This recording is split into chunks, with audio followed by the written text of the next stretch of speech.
said it right. Yay. Well, I've always wanted to be a comedian from the time I was young also, but I just never had the opportunity to do it. And I also had issues with severe stage fright too, so that kind of Really? prevented me. Yeah. But yeah, but I've always loved comedy, desperately wanted to do it from a really young age. So Yeah. how did you overcome that fear? Therapy. um, just like, I don't know, therapy, like a lot of self-talk and just doing it. And really the way to really, really cure it is to just do it. There's no other Right? way, right? Yeah. Like you Yeah. just have to get up. As afraid as you are, you just get up, and it's not always going to be good, but it's okay. It's Yeah. okay. It's Yeah. just, yeah. Conquering that fear. And also, we have to get like a laugh every, I don't know, 5 seconds, Mhm. 10 seconds. And that's a lot of pressure. It is. And when you first start and you don't get the laughs, you start getting nervous and you start like going faster, which is the worst thing you can do because you have to embrace that pause, like Bobby Oliver says in her book, right? Embrace the pause. So yeah, it's quite. Do you guys remember the first show that you did, Amanda? Do you remember? Oh, absolutely. I still have a recording of it Oh no, that I that's have. so good. Yeah, I think it's important because, sometimes even I've been doing this over a decade, and even now I have days where I'm just like, what am I doing? I'm not funny, all of this. And then I watch that first set and I realize, number one, how far I've come. And number two, you could see it in my eyes, how happy I was in that moment on stage when I did get that first awkward laugh. Right. My set was terrible, objectively, but you could see how much I loved it, and I like going back to that and seeing that. Yeah. Was Yeah, it a graduation show or was it an open mic? it was an open mic. It Open was mic. Wow, you got laughs in an open mic. See, that's amazing. Yeah, it was a whole set about the Winter Olympics in Sochi, Russia that were happening at the time. Nobody remembers it. I went topical because I didn't know any better. You watch a lot of late night stuff, Daily Show, everyone's doing topical stuff. So I thought I'll start with that, but it gives you the bug. And I tell everyone this, like, stage fright or not, go do stand up one time in your life because you will either love it or you will hate it. Go do it. And if you love it, you're going to get that adrenaline rush like you've never felt before. And if you hate it, you have a great story to tell all your friends who haven't done it. Yeah. So either way, you win, true. and you get to figure out if this is something for you or not. 100%. And how about you, Brian? I'm still killing your name, right? No, that's it. Oh, that You was got good. it. Yep. So my first performance, is that? Yeah. Yes, your first show. Do you remember? I actually did a show before an open mic because it was a class showcase, and it was at the Improv, the Hollywood Improv, and it was awful. It was awful. No. Yeah.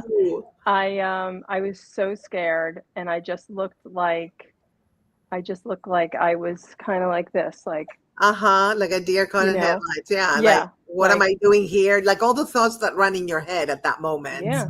It's overwhelming. It's your inner critic. Yeah. Like, and I had a few friends there, and not helpful because you get off the stage and you're awful, but oh, that was great. No, it wasn't. I know it wasn't, but yeah, it was really frightening. oh yeah, absolutely. And we have some comments. Ketchy loves comedy and photography, says such a lovely story, Amanda. And agreed, everyone should try. So they're agreeing with us. Yes. Great. So we like that. On YouTube. And hi, Will. Will, thank you for being here. Thank you for being here. I appreciate you. Thank you. I love you guys. I love comedy. Oh, we love you. Thank you for being here. Thank you so much. And this is a good question. Do you guys remember your very first joke, and did it bomb or kill? Yeah. I'll tell you my first joke because it was actually the best part of my set. Oh no, the Yeah, first sadly, but it was a good joke that I actually kept using. It is, don't you hate it when you're having an intimate moment and your girlfriend walks in on you and your cat? It's so bad that it's good, I think, I on some level. And it was also based in truth, you know? Yeah, right. Yeah, 100%. How about you, Brian? So I had this joke, and it's a long, kind of a long bit.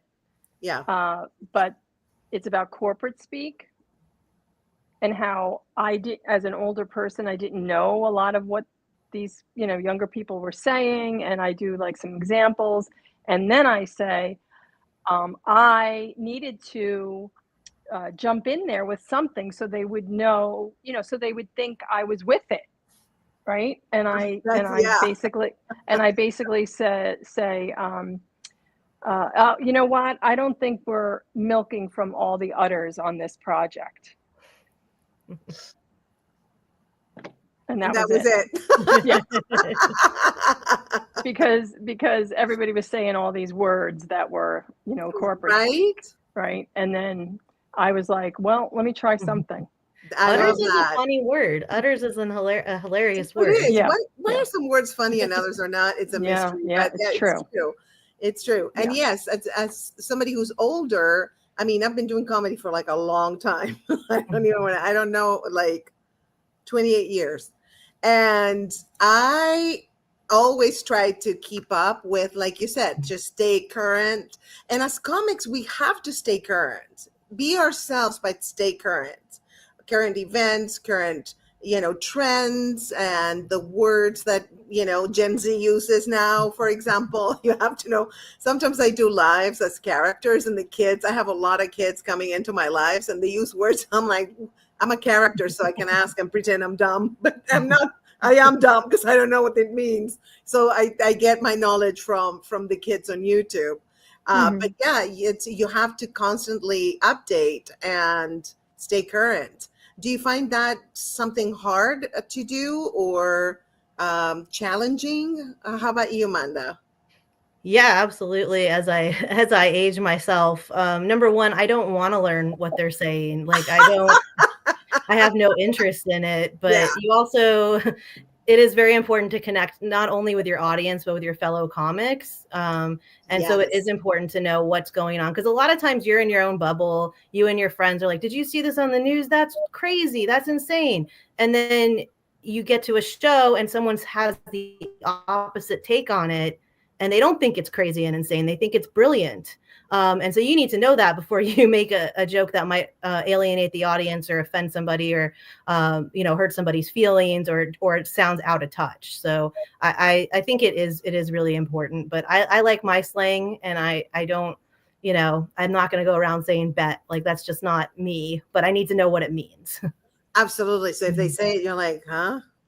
Yeah. Casino, what is bet? Yeah. How about you, Amanda? Is it challenging for you to keep up, or is it kind of fun for you? Me? I mean, Brian, did I say Amanda? I was like, I'll answer again. I told you with names. I wasn't sure if it was a no, question. It's me. It's not you, believe me.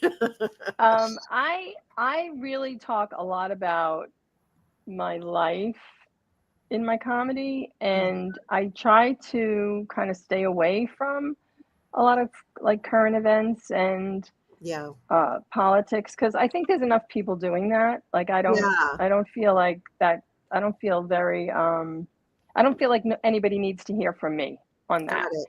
Yeah. But I do find is like when I co-host an open mic on Monday nights that has a lot of young people, and it's funny because sometimes I do have to ask somebody, what did they say? What does that mean? But yeah, like I think I've learned a lot. Oh, wow. Have I learned a lot? But I think it is important to actually know what people are saying. And also, like you said, Amanda, like to connect with the audience. Like I've had to kind of, you have to tweak some things, right? When you like kind of like when you see when you kind of like pan the audience, right? And like I have a joke about using Pandora for music. Yeah. And a lot of people older than me have no idea what I'm talking about. Right. So when I see that, I think, because it's part of an open, like I have 2 openers that I use, and one of them is about Pandora. And when I see, I kind of look and go, okay, all right, this is not, no one's going to know what I'm talking about here. So I got to go to the other opener, so you have to kind of adjust when necessary, I guess, right? Yeah, not change yourself, but adjust the nuances, right? Yeah. Right. Yeah. Yeah.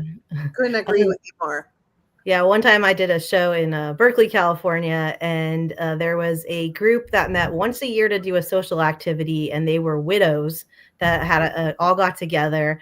And so we knew there was this group of like 30 widows that were there together. So it's like, this might not be the time to make dead dad jokes or, something like that. Like that's where it is important to know your surroundings, just in general in life, but also when you're on stage.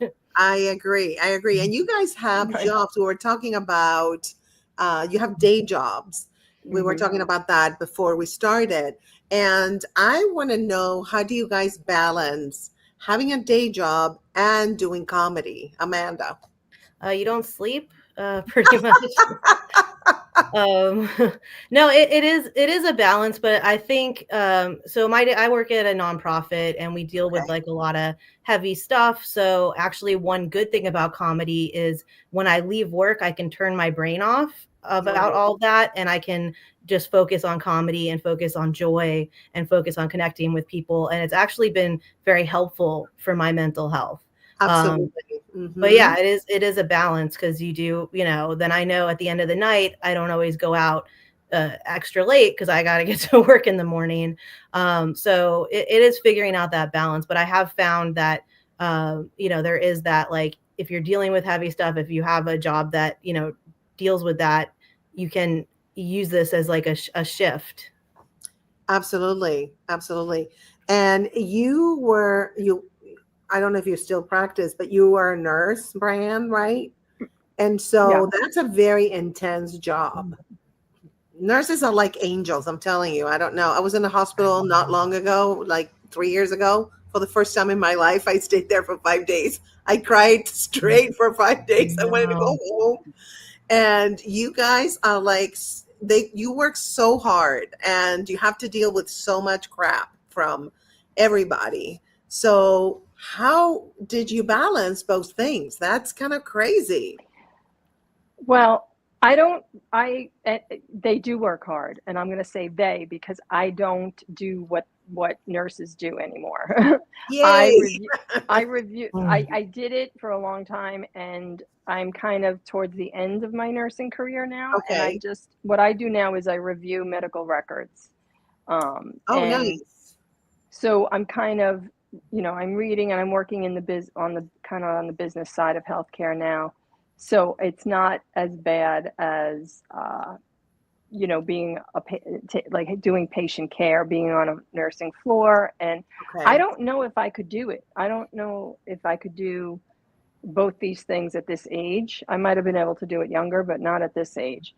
But it's still like, it like what Amanda says, it definitely helps your mental health when you're doing kind of heavy, I'm reading medical records all day. I'm reading like the worst things you could possibly read.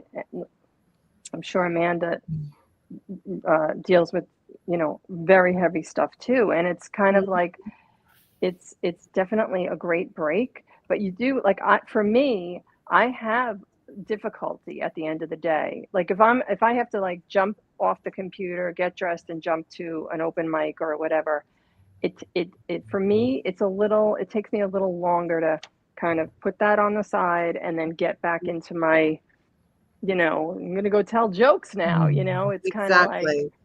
it sometimes takes me a while to get Yeah. out of that and get back and get, into that comedy mode. Absolutely. Yeah. I used to take naps in between, like before I went to a show. Like I took, even if it's short nap, so I reset that way. Do you guys have like a reset method that you have before you go on a show? Yeah, I get home from work and I make dinner and I watch some sort of murder show. Like right now, I'm knee deep in Snapped. I don't know if anyone has Ooh, engaged in that. There are like 37 seasons of this show and apparently Yeah, 2 I saw them. spin-offs of it. oh my God. And I don't know what it is, and it's not funny at all, but it just, I just watched an episode of that and then I get up and go out. And I think part of it is just sitting and relaxing and nourishing myself and kind of, I'm not talking, I'm not, I'm just sitting there. And I think that kind of helps the reset. Like you just get a little quiet time. That's great. How about you, Brian? What I've found myself I'm in the habit of doing now is, because I work at home, in the morning I go out for a walk and then I try to do exercise in the morning, and then I just kind of I just go straight over to work in my little office, and then after that, but if I'm going out, my reset is like a little bit of meditation and taking a shower and Nice. and just kind of like and getting, and like resetting that way. But yeah, I don't know what it is about comedians and true crime and murder shows. Like I just Love it. I was like, I've had to take a break from that for a while because it really does affect me. Yes.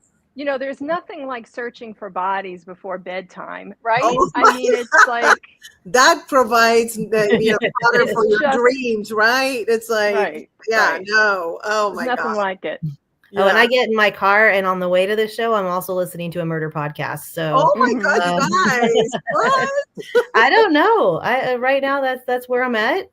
Maybe it's 2025. I'm not really sure, but it weirdly like gets me in a good space. I don't know. It's like your life, you figure my life is not that bad. Yeah. Compared to what's going on out there. Yeah. I get it. I totally get it. So did you guys have any comedy heroes growing up, or just when you were adults, anybody that you looked up to that inspired you? I know, Amanda, you mentioned, was it Janine Garofalo? Yeah, Janine Garofalo, still one of my comedy heroes. Yeah. And then Margaret Cho. I love Margaret Cho. Such a pioneer, and I've seen her many times live, and I just still remember the first time I saw her. Just it's magical what she's doing, and she really has pushed not only Asian American comedians forward, but female comedians forward in a way, and doing it herself. And I have loved watching her journey. And I actually saw her a couple months ago at the Comedy Store. Still very, very funny, very herself. Definitely one of my comedy idols. 100%. She's hilarious. Yes. Always been, and she still is. So yeah, I agree. How about you, Brian? I always loved the older female comedians like Carol Burnett and Lucille Ball. Like I love, and I do a lot of like physical comedy. So I've always loved them.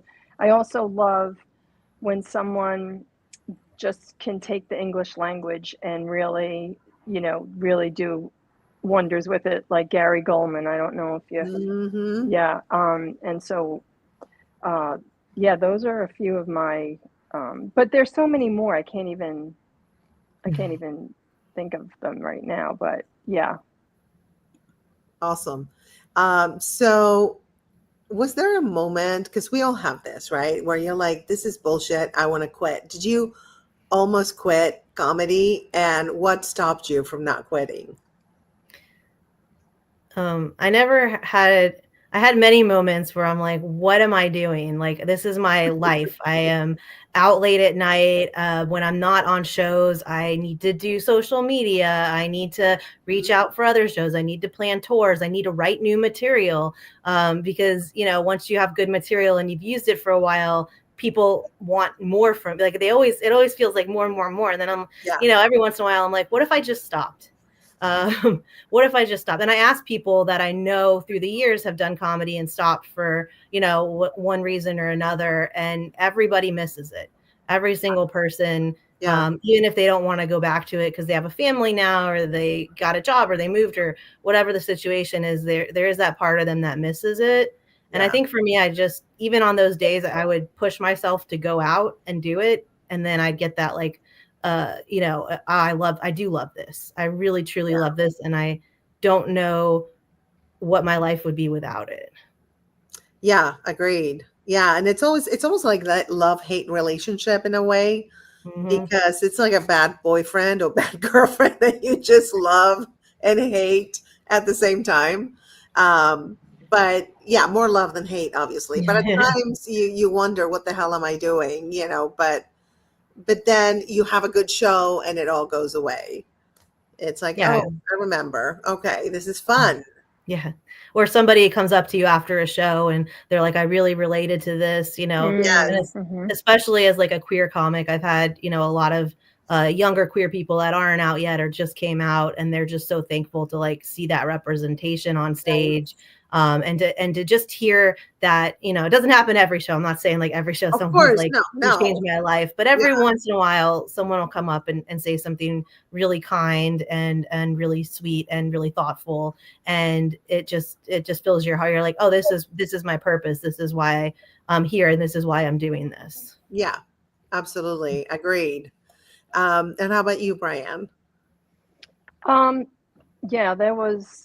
Yeah, I'm trying to remember back. Like, I had a time where I didn't know any other comedians. Like, I was just kind of doing these open mics by myself, like going to these places. I didn't even, you know, that, I don't know. I mean, I don't even know where they were. I can't even remember, but I was going to these open mics and I was kind of feeling like, what am I doing? You know, I'm not getting it. I'm not on any shows. I'm just doing the open mics and writing. And I did that for like, I don't know, maybe 2 years. And then I found a community. And I think that's what really kept me and keeps me kind of going in it, is I found a community of other comedians and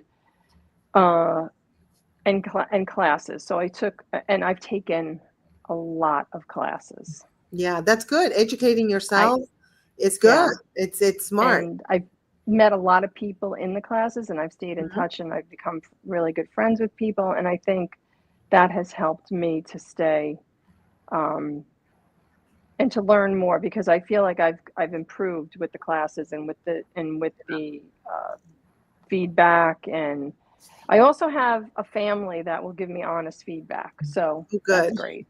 Yeah. Are they brutal? Yeah, and it's okay because I trust that.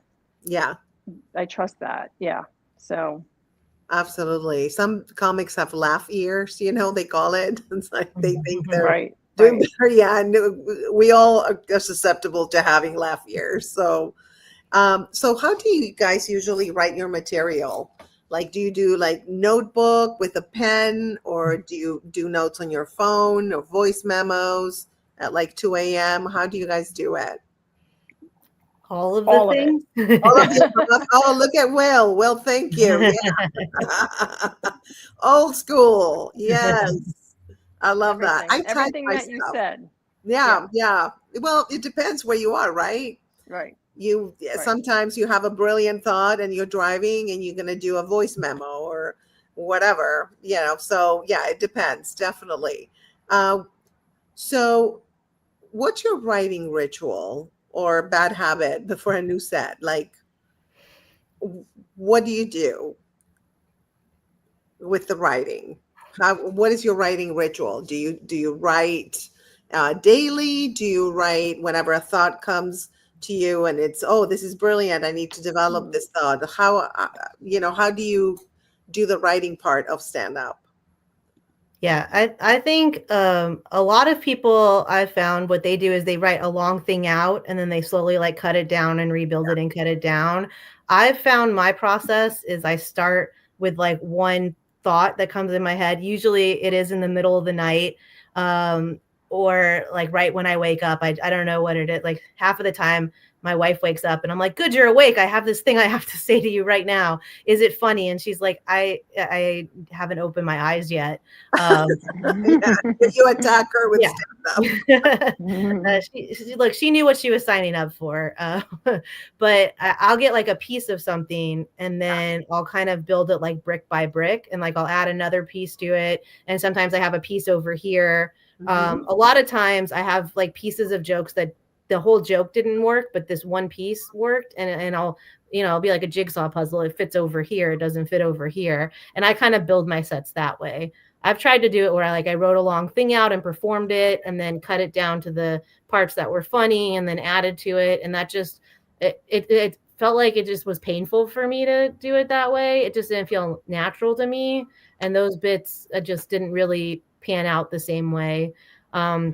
But sometimes I'll just have an idea and I'll just go to a mic and kind of talk it out. Because I do think there's something, and you can't predict when it's going to happen because it doesn't always happen this way. But sometimes when you're on stage, you add a tag or you add a line that you did. It just came out naturally. You didn't plan it. You don't even remember it half the time. Like, thankfully, you recorded your set, which record your sets. Even if it's just the audio. And then later on, you're like, oh, I did say that. Oh, that was funny. And it made sense. I know, right? Because then when you're up there, you forget. Like you say something funny. And then you're like, what did I say? But then, taping your sets is very important. Absolutely. How about you, Brian? I write all those ways. So I will write out.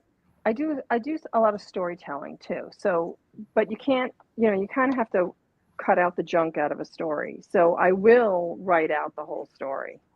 And then sometimes I will tell the whole story and see where it, like say in a mic, and see record, listen back to the recordings, and see where there are funny pieces to that, and then just kind of I'm constantly rewriting things too, to cut out the junk, to get it tighter and tighter and tighter. And that has come also from taking classes and different types of classes. Sure. So, but I have so many notebooks. I have it in my phone. I have it on my computer. That makes me crazy though. Like that's one thing that I have said like to a couple of my friends recently, like I need to organize this. I think they're sick of hearing me say it, because I keep saying I need to organize the material in some way, because I even made one of my friends who teaches classes, he gave me a spreadsheet idea where you list your jokes, you list the times, you list the topics, the themes. And I really got going on that. I think I have ADD. Then that gets, gets boring. And then I don't go back to that. But when I do go back to it, I'm like, oh, there's that. Okay, I forgot about that one. That one was a good one, Yeah. But the writing, I want to have a ritual where I get up, or say in the morning, it's the best time for me to write. And, and say maybe take an hour a morning before work. It's hard to do all that, right, Amanda? Like it's hard to do all the things you want to do. So, so the best thing I can do is if something comes to me and I have to make a voice memo or write it in the notes, because I will never remember it later. Right. I'll be like, I'll think of something and I'll say to myself, oh, this is really funny. This is good. I know I'm not going to forget this. Right. And then at the end of the day, I'm like, what was it? That? It was really so good. What was it? I know. So I I hate have that. to write it down right I away. know. Yeah. So how do you guys turn real pain or awkward moments into comedy gold? On stage? Yes. No, just in life. That too. Yeah. But on the stage, yes. Oh, on life all the time. On stage, I have this was really hard for me in the beginning because of the stage fright. And Right. I'm gonna say I've taken I started taking improv classes on purpose so that Nice. I can be so that I know like I'm learning how to be present in the moment. I Mhm. do a lot of breath work, meditating, breathing, the whole thing, journaling, all the stuff. And but that's kind of really helped me to be able to just be like but be present because actually that's always funnier too, right? It's always Yeah, funnier when stuff comes out of you that you weren't expecting. So absolutely. um, yeah. And I think like for me specifically, the emotion that I put behind what I'm saying, Mm, to me, that's the most important thing. And that's what connects me to the audience rather than, and that's part of being in the moment because the emotion keeps you in the moment. So that's the trick that I have. And it's not even a trick because I do say things with emotion because I'm feeling it as I'm saying hmm. it. So it's stand up is a little bit of acting, but kind of like method acting. I think, you Right, just have right. to really feel what you're saying because the audience knows, they feel if you connect with them and they Oh feel yeah. what you're feeling, then they know what's real and they know what's scripted, Oh yeah. right? Yeah. Absolutely. Yeah, I think the connection with the audience is probably the most important thing. And sometimes it's like going on dates. Sometimes you connect with them and sometimes not at all. Check, please. So yeah, so it's just some audiences you just don't connect with. Does that happen to you guys? Like some audiences, it's like no matter what you do, no matter what you say, they just Yeah. made up their mind about who you are to them, and it's That's like there's right. nothing you can do. I Yeah, spent a that's right. decade doing comedy in the South as a gay Jewish woman. Like, Oh my God, in the South, I I yes. am so excited to be in Los Angeles now because I had so many Jewish jokes that nobody understood there. Mm. Um, they're like, what is she talking about? And then here I brought them back and everyone's like, oh, that's funny. And I was like, well, Louisiana sure didn't think so. They don't. Mm. Yeah, I lived like you in New Orleans for a Yeah. long time, and I did stand up there, and nobody knew what Hispanic Latina was. No. Like I had Oh to my gosh. explain what it was. They didn't get, but when I came here, they got it. Yeah, it's a Not a- whole yeah, so Yeah, I definitely understand that feeling of like, "Oh, wow." But also sometimes, honestly, you can't judge an audience by their cover or how they look, not sometimes I really. No, yeah, get up in front of people and I'm like, "Oh, no, this is not my crowd," and then they were my crowd, so it's Hmm. like isn't that funny? I know. Or sometimes you think they're your crowd, and they're like, "Nah, we don't like you." Like, oh, yeah, it goes both ways. it goes absolutely. Again, it's like dating. To me, it's I always compare it to dating. Yeah. It's a crapshoot Which sometimes. just makes me think that it's just best always to just be yourself no matter where Yes, you are because yes, you the only thing that you can control is yourself. You yes. can never control an audience other than um I think when you try to control an audience is when you lose them. That's what I've learned too. Like I think it's just being yourself and being authentic, and Yes. not everybody's going to like everybody. And Or that's okay. so and Yeah. it's okay. Yeah. Yeah. We're not for everybody. Not Yeah. everybody is for everybody. If somebody's for everybody, there's something wrong with them. There's no way because everyone's so different and variety of feelings Yeah. and opinions and Yeah. backgrounds and yeah, you're not even the professionals. It's there's people that love them and people that don't care for them, Yeah. and that's totally okay. It's totally okay. Absolutely. You find your audience. It's like being on YouTube. I have a channel, YouTube channel, and it's you attract the people that are your tribe. They'll come to Mhm. you. Yeah. And everybody that's not your tribe, they can just leave. Sometimes they troll you, but my characters completely roast them. I love being in character because then I can be an a-hole, but it's the character.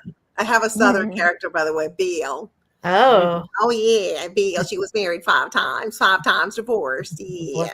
bless her heart. Yeah, bless her heart. Yeah, she I have a T-shirt, bless her heart, with her face on it. So yeah, but stand up. Like you were saying, you're yourself. When you're doing a character, you're not yourself. So I think as a stand up, this is just my experience, and I want to know your opinion on it.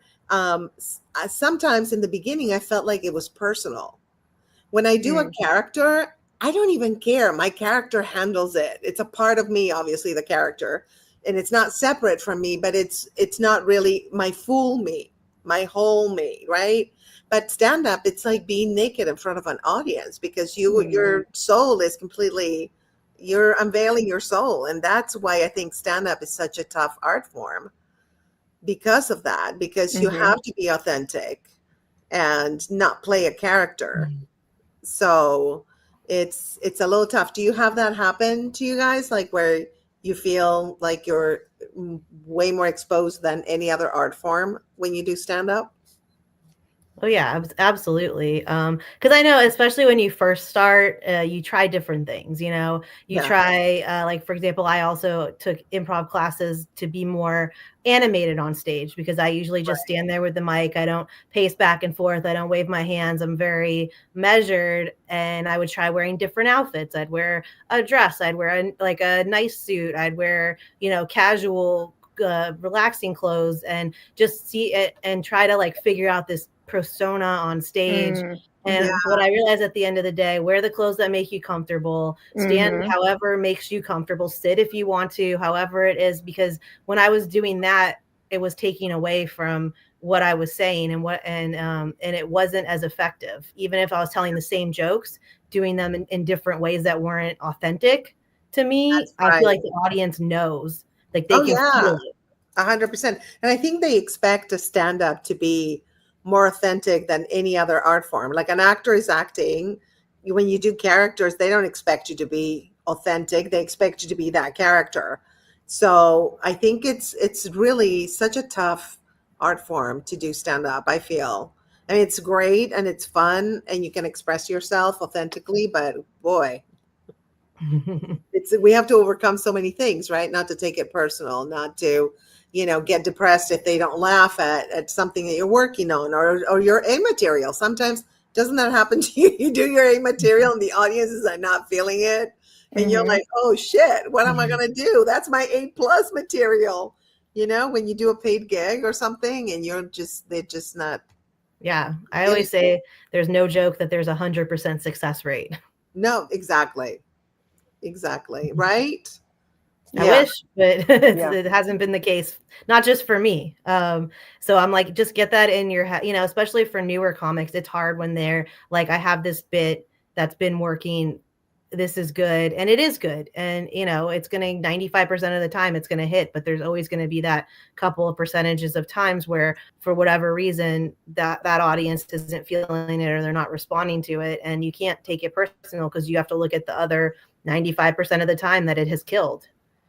Exactly. 100%. So we were talking earlier, like what it's like to be on the road. And I was asking you guys if you've been on the road, if you've toured. And I love to always ask comedians on this panel, what is your funniest or weirdest road gig story? Oh, Will. Okay. This is like an all female panel, but you know what? We have the token male. So let's do it. Go for it. Well, go ahead. Tell us.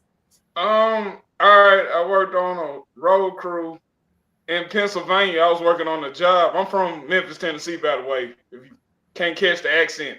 But we know.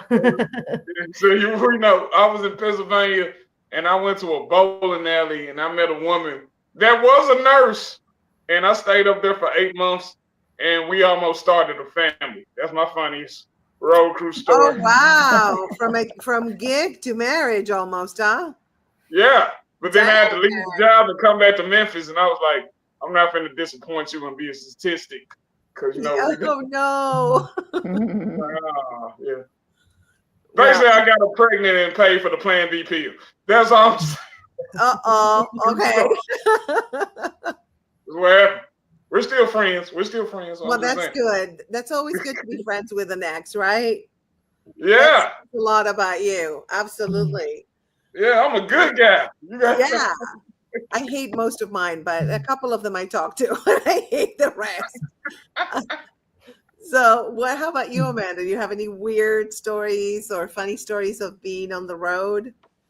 Yeah, there's a lot. I'll tell one. I was in Austin, Texas. I was doing a tour with some New Orleans comics. We went out to Texas for like 4 days to go, and we knew a comic who was like a friend of a friend, and they said, "Oh yeah, just come stay at my house." And there was 4 of us, and we got there, and it was like no furniture in this house. There's like one couch, and we're like, "What is this?" And then, but we're like, okay, we're here already. We don't have a place to stay. We had no money. All right, we're going to stay here. So we all kind of just had like sleeping bags on the floor. And then people start coming in and out of the house, and they were weirded out by us, and we were weirded out by them. And it turns out that someone was definitely selling drugs at this property. Oh my God. Oh my God. See, it's dangerous to be on the road. Yeah. I'm not kidding. It was very, very weird, and I was already in it. The next night we did stay somewhere else, but we stuck it out for one night, and it was still a great trip. Like, we had a great time. We did a bunch of great shows, but now now I just stay in a hotel. I just if I don't know the person personally, I'll just stay in a hotel or motel or whatever. But back in the day, it was like, oh, friend of a friend says you could stay and crash. Yeah, let's all go. Let's all get in the car and go without any sort of vetting process. So you learn that once or maybe twice, but once was enough for me. Absolutely. They didn't offer you any drugs. They're supposed to offer you drugs that's just me. That's the way my mind works. I'm like, if you got drugs in the house, you better offer me some. I didn't ask. I don't know. The selling of them is a little bit illegal. So I want to know no part of that. I didn't want to be there at all, in fact. No. Where's mine back? You better get me. You don't want the FBI knocking on that door. Yeah. Anyway, no. And then there's the comedy condos. I remember, actually, the ones I've been to, I haven't been to many, but they were nice. And one of the comics was with his girlfriend, so they were in their room and they didn't bother me. And I had my own room, and it was gorgeous. It was a gorgeous place. So that was an anomaly, because they usually are a little scary. Kind of like what you described a little bit. Yeah. Yes. So how about you, Brian? Have you been on the road? Do you have any? I have not been on the road. No, I've gone out to Brooklyn to do a show in Brooklyn, but it was just, like a 2-night show of a friend here that lives here, and she produces a show in Brooklyn. But what is the comedy condo? What is that? Well, when you're booked as a feature or headliner, they give you a comedy condo that you share with the comics, with other comics. Oh, okay. So the opener was local, but usually the feature and the headliner, they book them from other parts of the country. So so we share a condo, but this one was great. But others, I've heard horror stories from that. So yeah. Okay. Mm-hmm. Yeah. Sometimes That's some private or comedy clubs, they will pay for a hotel. I've had that happen when I toured with Women Who Get Comedy, but they paid for all our hotels and everything. So the producer made sure we were taken care of. But there's different ways. You either go to a hotel, they pay for it, or you pay for it, or a comedy condo, or a crack house. We don't know. You never know. I ask no questions. No, girl. You see nothing, you know nothing. Nothing. I'm with you. So you get free breakfast? Do you get free breakfast? I didn't want to eat there, sir. That's right. Don't eat anything from that refrigerator, please.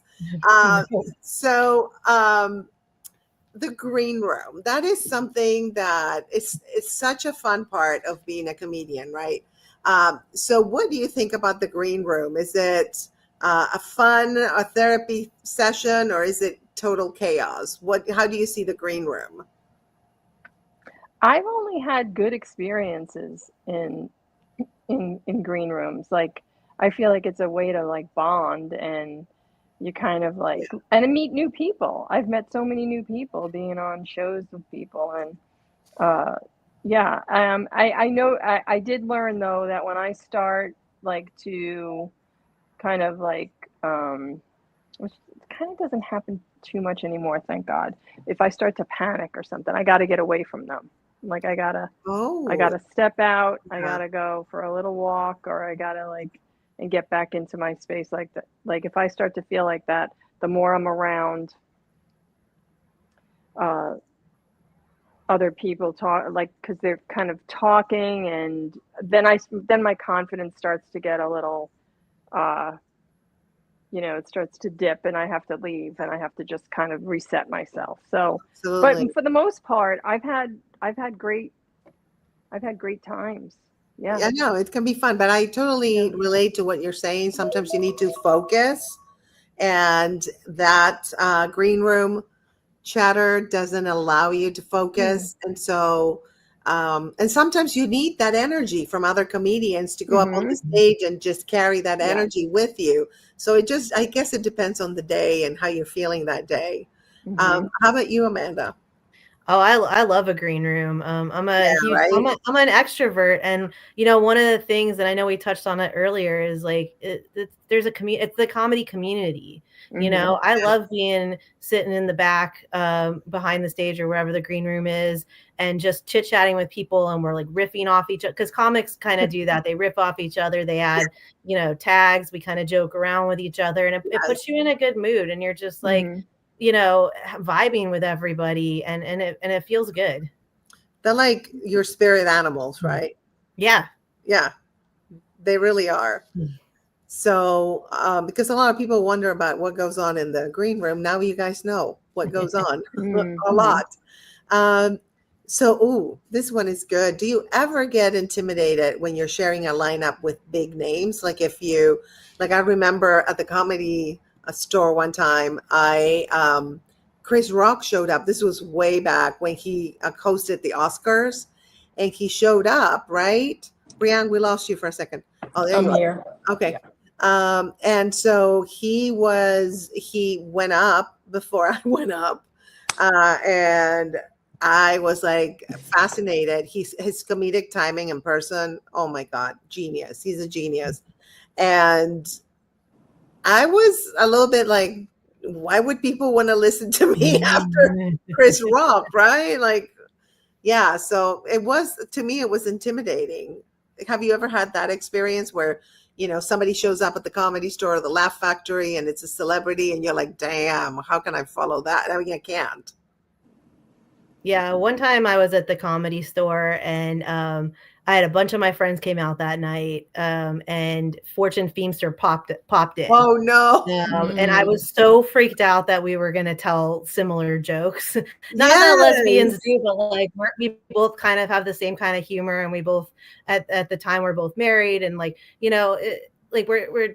I was just so stressed about that I couldn't relax at all. And it turns out, guess what? She had a bunch of different things to say that had nothing to do with anything I said. And it was like this complete panic for nothing. But I think I did get in my head about it.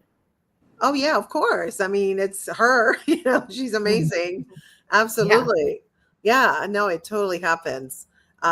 So, okay, we're going to have a couple more questions. We have some people, by the way, on YouTube. We have some people watching. Lucifer Morningstar says hello. And hello, Lucifer Morningstar. It's not the real Lucifer, don't worry. It's a fake Lucifer.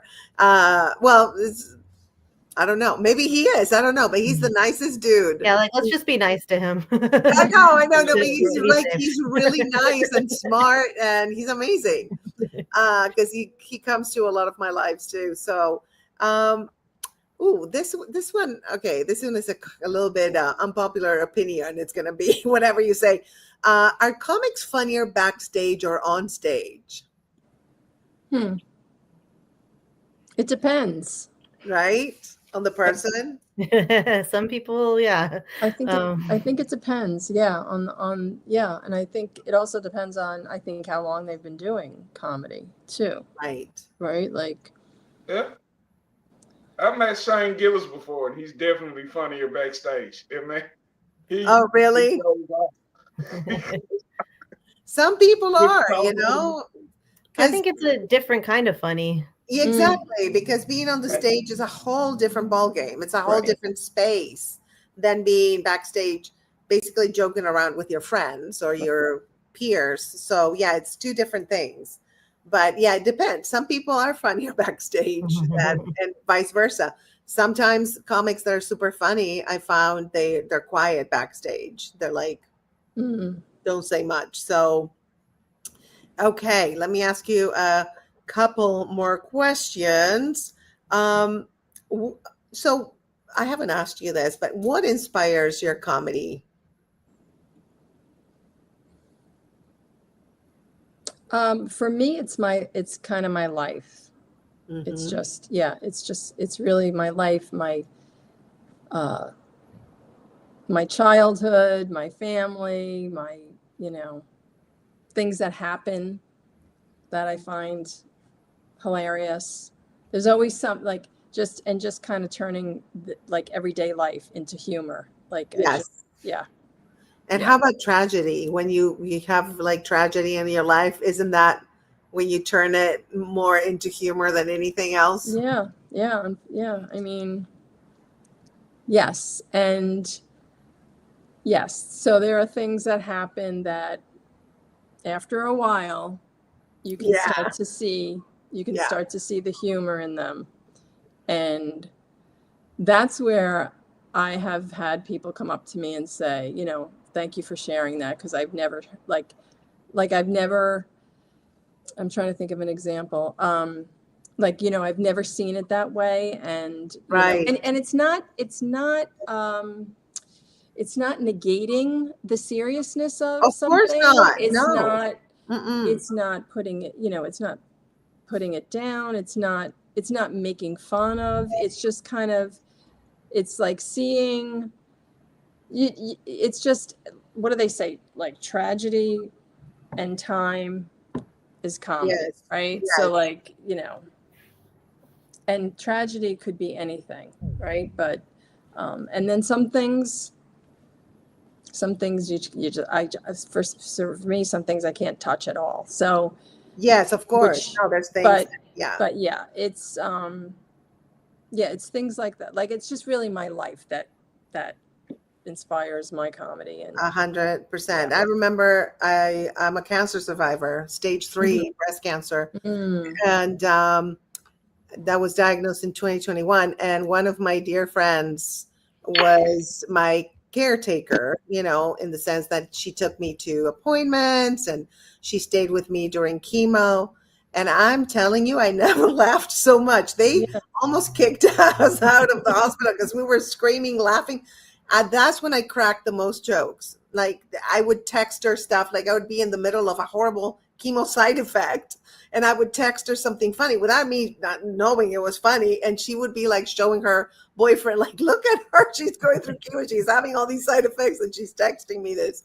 So that, to me, humor was a form of seeing what I was going through, which was pretty traumatic, in a different light, instead of, being so, oh my God, because it's your life. It's life or death, pretty much. Right. And you look like death when you do chemo. You really do. You're bald. You look like a 93-year-old alien, Might as well laugh about it. I know.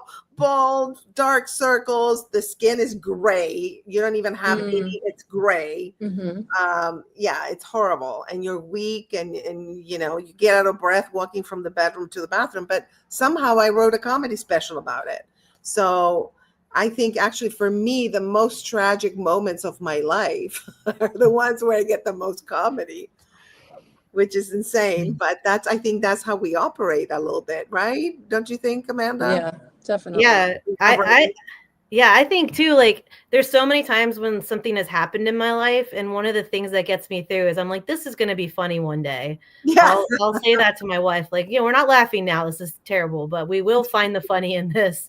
And we will, come, and I feel like that's almost healing in a certain way. Yes. And it is healing, sometimes some comedy is a little dark, and sometimes dark stuff's happening. You're in chemo, you're dealing with this, that, or the other, and you make like the darkest joke, but it's so funny. And if you make it to the right person, yes, it brings joy in that moment that you probably needed some joy, Absolutely. Absolutely. So let me ask one last question. We have people on YouTube watching. Thank you guys for watching and staying with us. We love you and appreciate you so much. So I have one last question that I want to ask. And Will, can you mute yourself if you're going to make noise? I'm sorry, I have to be the producer too. If you're going to touch stuff and make, thank you. So what is the biggest myth about being a comedian? What do you think that is? I'll say that you had to have a messed up childhood. Good one. Yeah. Wait, but who doesn't have a messed up childhood? I mean, I had a normal messed up childhood, but they're just like, it's that tragedy plus time equals comedy, like you were saying. I feel like a lot of people are like, oh, I had one person actually tell me one time, like, you're not going to go as far as you want to because I could tell you had two parents that loved you very much. Oh, wow. Like, well, what does that have to do? But so I think that's the biggest myth. You could have had the best childhood ever and be very funny, and you could have had not so great of a childhood and maybe comedy's not for you. Like, I don't, I agree. It's just the way you learn to see the world and your, ability to put the work in and write the jokes and get out there and perform. 100%. You're either funny or not, whether you had a good childhood or a bad childhood. I'm with you on that. How about you, Brian? What do you think is the biggest myth about comedians? I think that it's when people say, I think people think that comedians kind of like get up, and there is part of this, but they kind of get up there, and I think people think that they're just doing this kind of off the top of their head, like the way they make it seem like they're doing, and they don't realize, no, this has been, yes, some of that happens, right? But like if you look at a lot of the big comedians, like stars, and you look at their sets that they've done over and over and over again for years, and they tweak them and they tweak, like it is, and people like, they don't realize a lot of the gestures are practiced, the inflections, the thing, it's not, and you do want to be authentic and engage with the audience, but I don't think people realize how much work actually goes into making it look like it's happening at the moment. 100%. And one thing I wanted to add was you can be authentic and still practice the delivery, because we are performers, we're artists, right? So that will not put a damper on the authenticity, although it will actually enhance it. So you're right. That's another myth that we come with. Can you imagine we came up with for an hour, like right at the top of your head, and make people laugh for an hour nonstop, just with no work? Right. It'd be nice. It'd be nice if I could just show up every night with a brand new set. Right. And I'm sure that people do that too. But I like, for me, I mean, I've had moments, and definitely the longer you do it, you get those moments, right? Where you're, something happens, and you just kind of go with it, right? You learn how to like go with things that are happening in the moment. But for the most part, it's all written and practiced, and absolutely, 100%. Well, thank you so much, awesome ladies, for being here. Thank you. This is such a wonderful panel and a wonderful event. People on YouTube have been tuning in, which is awesome. And And I would love to book you maybe for like the actual show, because we do have Love Gone Funny, the stand-up comedy show here on Plausible. And we also stream that on YouTube. So DM me if you're interested. Yeah, thank Okay. you. Yeah, you're welcome. You're welcome. Yeah, this was fun. Thank you so much. You are so Yeah. welcome. I'm so happy you guys made it and we're able to connect. Here possible. They don't know the behind the scenes. Yeah, yeah. Very lucky that we're all here right now. That's right. Right, In one right. piece. Yes. Right. All right. Thank you guys for tuning in. I appreciate you. I love you. Thank you for being part of the State of Grace Fraga family, Grace Nation. And I will see you tomorrow on chat. We're doing a bell stream. I thought it was chat with Grace, but we're doing a bell streamathon or a bellathon, and we're going to have Obama. We're going to have RFK Jr. Belle does not like RFK, but she's a crush on Obama. She's scared of Michelle because she's very strong. Fair. And then we're going to have Hennessy, the lovely stripper from Tennessee. Yay. She's from Tennessee. And we're going to have Rosa Mendoza, the celebrity housekeeper. So you can't miss that. Belle with all those stars. They're her favorite guests. So tune in tomorrow from 12 to about 5 p.m. Pacific time. And that would be 3 to whatever time, 3 p.m. Eastern time. So thank you guys for tuning in, and we'll see you very soon. Bye. Bye. Okay, the stream ended. All right.